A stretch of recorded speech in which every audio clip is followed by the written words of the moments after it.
नमस्कार दोस्तों, आज का टॉपिक है प्राथमिकता। किसी जंगल में एक गर्भवती हिरनी थी जिसका प्रसव होने को ही था। उसने एक तेज धार वाली नदी के किनारे घनी झाड़ियों और घास के पास एक जगह देखी जो उसे प्रसव हेतु सुरक्षित स्थान लगा। अचानक उसे प्रसव पीड़ा शुरू होने लगी।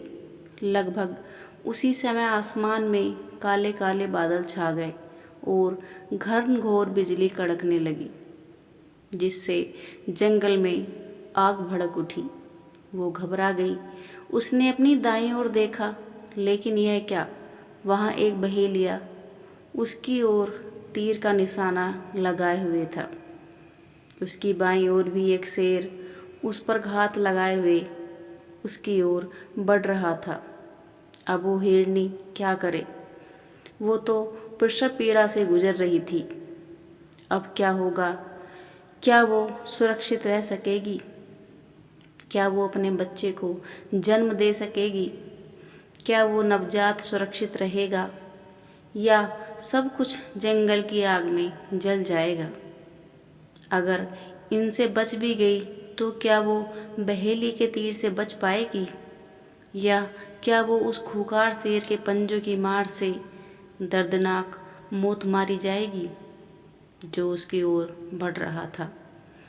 उसके एक ओर जंगल की आग, दूसरी ओर तेज धारा वाली बहती नदी और सामने उत्पन्न सभी संकट। अब वो क्या करे? लेकिन फिर उसने अपना ध्यान अपने बच्चे को जन्म देने की ओर केंद्रित किया। फिर जो हुआ वो आश्चर्यजनक था। कड़कड़ाती बिजली की चमक से शिकारी की आंखों के सामने अंधेरा छा गया और उसके हाथों से तीर चल गया और सीधे भूखे शेर को जा लगा। बादलों की तेज आवाज़ होने लगी और जंगल की आग धीरे धीरे बुझ गई।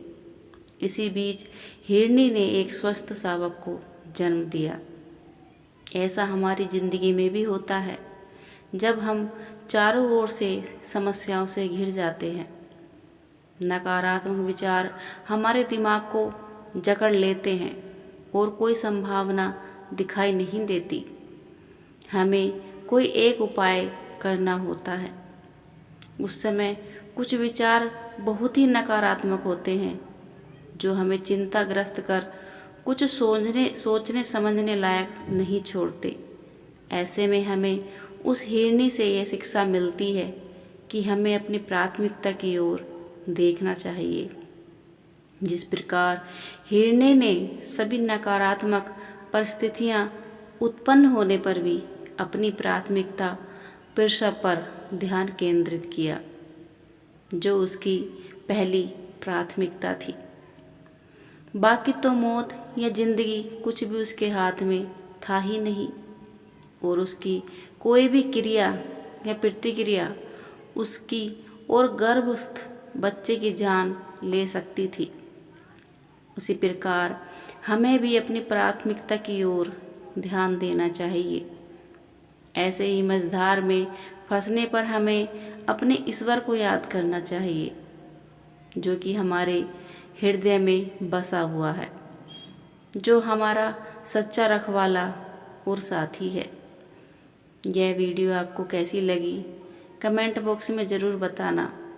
आप सभी को दिल से बहुत बहुत धन्यवाद। इसी तरह आगे भी अपना प्यार और सपोर्ट बनाए रखिए। Please like share and subscribe. नमस्कार।